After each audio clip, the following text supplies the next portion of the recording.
भीड़ हमेशा उस रास्ते पर चलती है जो रास्ता आसान लगता है, लेकिन इसका मतलब ये नहीं कि भीड़ हमेशा सही रास्ते पर चलती है। अपना रास्ता खुद चुनिए, क्योंकि आपको आपसे बेहतर और कोई नहीं जानता। नमस्कार, मैं दीपक नेगी आपका हार्दिक स्वागत करता हूँ। आज हम बात करेंगे एक टॉपिक पे जो है ठेस पहुंचाए बिना लोगों को कैसे बदले। बिना ठेस पहुंचाए आप लोगों को किस तरह बदल सकते हैं। अगर हम पहले अपनी अच्छाइयों की तारीफ सुन लेते हैं तो बाद में बुराई सुनना हमारे लिए हमेशा आसान हो जाता है।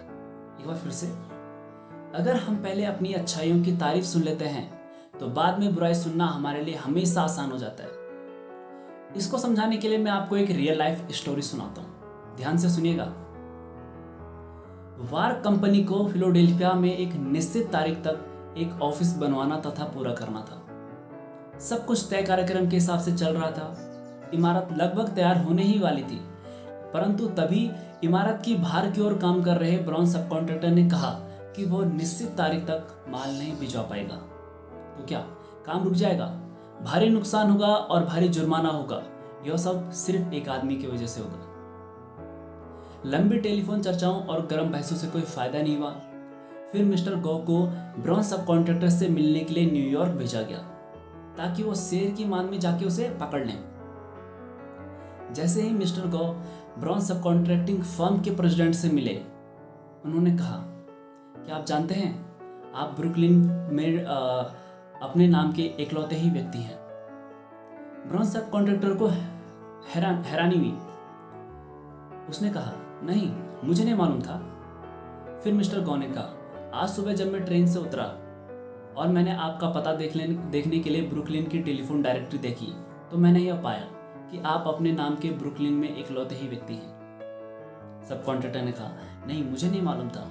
उसके बाद सब कॉन्ट्रैक्टर ने ब्रुकलिन की टेलीफोन डायरेक्टरी उठाकर दिलचस्पी से इस तथ्य की जांच की। उसके बाद उसने गर्व से कहा, हाँ, यह नाम सामान्य नहीं है। मेरे पूर्वज 200 साल पहले हॉलैंड से आए थे और न्यूयॉर्क में बस गए थे। फिर वो कई मिनट तक अपने परिवार और पूर्वजों के बारे में बातें करता रहा। जैसे ही उसकी बात खत्म हुई, मिस्टर गो ने प्रशंसा करते हुए कहा कि यह प्लांट कितना बड़ा है, मेरे देखे हुए अन्य प्लांट्स की तुलना में किस तरह बेहतर है।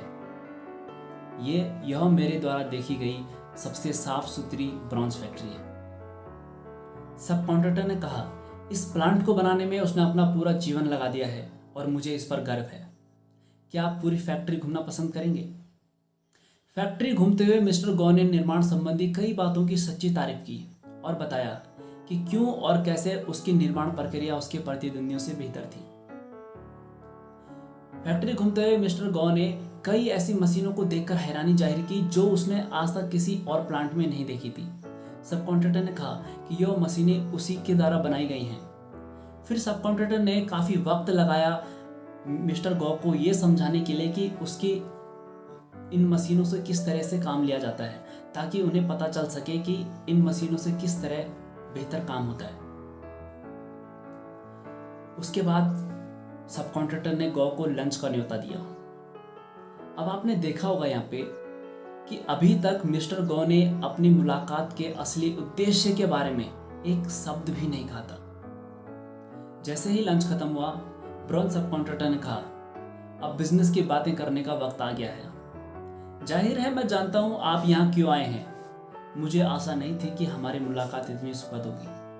अब आप निश्चिंत होकर फिलाडेल्फिया जा सकते हैं। आपका माल निश्चित समय पर पहुंच जाएगा, चाहे उसके लिए मुझे दूसरे ग्राहकों का माल भेजने में देर ही क्यों ना करना पड़े। मिस्टर गो फिलाडेल्फिया पहुंचे। माल भी निश्चित समय पर वहां पहुंच गया और इमारत उसी वक्त पूरी हो गई जो कि कॉन्ट्रैक्ट में निर्धारित थी। अगर मिस्टर गो ने हथौड़े और डायनामाइट वाली वही शैली अपनाई होती जो कि आमतौर पर हर इंसान अपनाता है, तो क्या ऐसा संभव था? तारीफ से अपनी बात शुरू करना दांतों के उस डॉक्टर के समान है जो अपने काम की शुरुआत नोवोकाइन से करता है। मरीज का दांत तो उखड़ता है लेकिन उसे दर्द नहीं होता। किसी लीडर को इस सिद्धांत का पालन करना चाहिए। तारीफ और सच्ची प्रशंसा से बात शुरू करें। धन्यवाद।